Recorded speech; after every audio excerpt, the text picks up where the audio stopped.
Salah satu pesan yang saya ingat dari almarhum Syekh Ali Jaber, jangan tidur sebelum membaca surat Al-Mulk.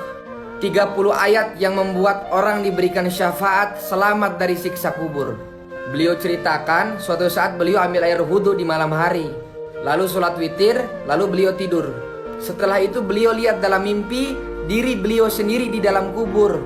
Lalu muncul cahaya di dalam kubur datang kepada beliau. Lalu Syekh Ali Jaber berteriak, "Siapa kau?"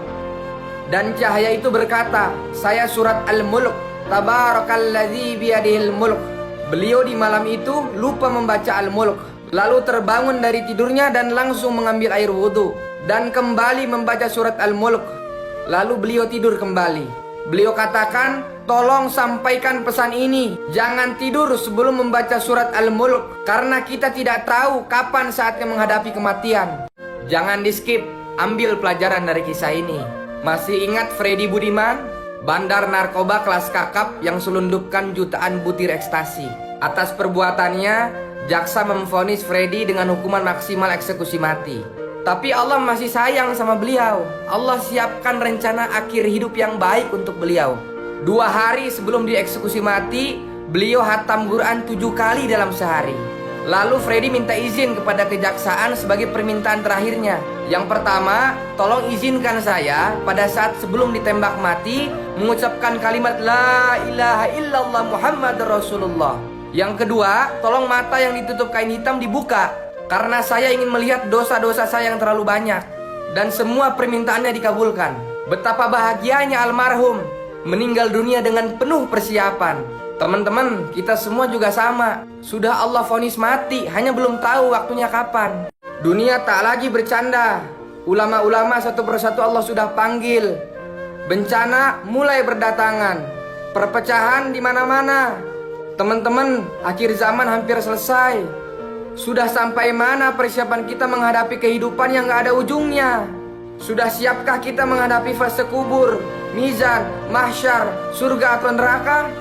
Karena di akhirat nanti bukan hanya 10 tahun, bukan 1000 tahun, bukan 1 miliar tahun, tapi selamanya gak ada ujung. Jadi, yuk kita habiskan sisa umur hidup ini untuk taati seluruh perintah Allah. Karena nanti hanya iman dan amal soleh yang akan kita butuhkan. Coba deh habis sholat nanti jangan langsung pergi, curhat dulu sama Allah. Ya Allah, Engkau masih berikan aku sisa waktu untuk hidup. Rasanya ingin sekali menangis saat merenungi hari-hari ini. Ternyata aku lebih mementingkan dunia. Sholat hanya di sisa waktu kerja. Sedekah pun ala kadarnya. Untuk tilawah pun jika ada sisa waktu kalau nggak capek. Jangankan hafal Quran, zikir saja aku sering lupa ya Allah. Padahal sisa umurku berkurang setiap hari.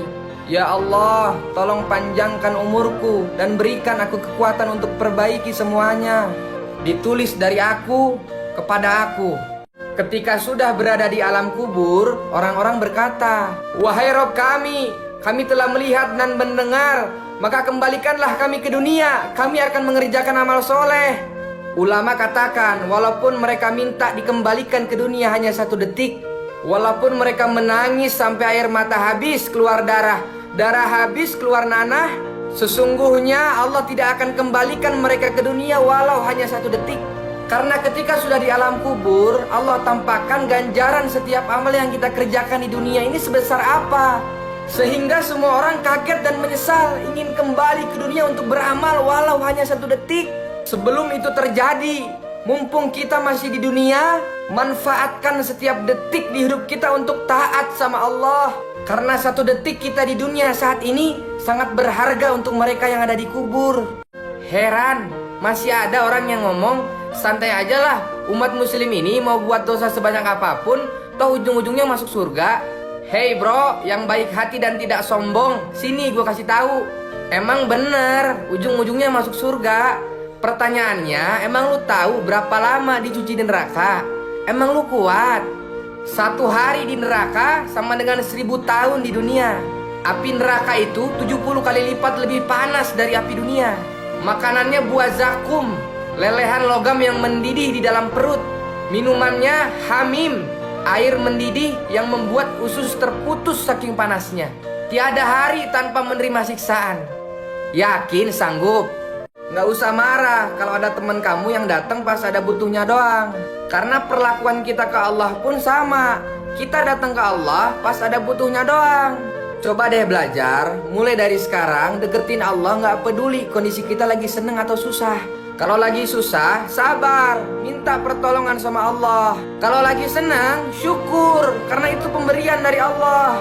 Kalau kita apa-apa ingat sama Allah, Allah juga apa-apa ingat sama kita. Seburuk apapun ahlakmu, serumit apapun pikiranmu, sesibuk apapun urusanmu, tetaplah jaga sholatmu. Karena kalau kau kehilangan sholatmu, kau akan kehilangan segalanya. Tapi saya kerjanya masih riba. Sholat, tapi saya masih gemar narkoba. Sholat, tapi saya masih suka berantem sama orang. Sholat, tapi saya penari telanjang. Sholat, justru sholatmu itu yang bisa hentikan itu semua. Jangan dengerin kata setan. Udah, kamu bersih dulu baru sholat. Udah, kamu bersih dulu baru ngaji. Karena Allah sendiri yang bilang sholat itu dapat mencegah dari perbuatan keji dan mungkar. Viral di bumi itu biasa, tapi kalau viral di langit itu baru luar biasa. Namanya Uwais Al-Qarni, pemuda yang hidup satu zaman dengan Rasul namun belum pernah berjumpa dengan Rasul. Pemuda ini sangat istimewa dikarenakan kisahnya yang sangat memuliakan ibunya yang lumpuh. Suatu saat ibunya ingin naik haji, namun dia bingung seperti apa caranya karena dia dan ibunya tidak punya perbekalan yang cukup. Akhirnya atas dasar kecintaan Uwais pada ibunya, dia rela menggendong ibunya dengan berjalan kaki sejauh 1000 km dari Yaman ke Mekah untuk berhaji. Setelah keliling Ka'bah sambil menggendong ibunya, Uwais berdoa, "Ya Allah, tolong ampuni semua dosa ibuku." Ibunya heran mendengar doa anaknya dan berkata, "Bagaimana dengan dosamu, nak?" Uwais menjawab, "Dengan terampuninya dosa ibu, maka ibu akan masuk surga. Cukuplah ridho dari ibu yang akan membawaku ke surga." Kita ini kadang aneh, mengkhawatirkan sesuatu yang sudah Allah jamin, tapi nggak khawatir sama sesuatu yang belum Allah jamin. Rizki ini sudah Allah jamin, tapi kenapa kita masih takut nggak kebagian rezeki? Sementara akhirat belum Allah jamin, tapi kenapa kita seolah nggak takut sama kehidupan setelah mati? Teman-teman, dunia ini urusannya Allah. Kita cukup ikhtiar semampu yang kita bisa. Karena nggak lama lagi kita bakal pulang ke kampung akhirat selama-lamanya. Kita nggak tahu kapan malaikat Israel datang cabut nyawa kita.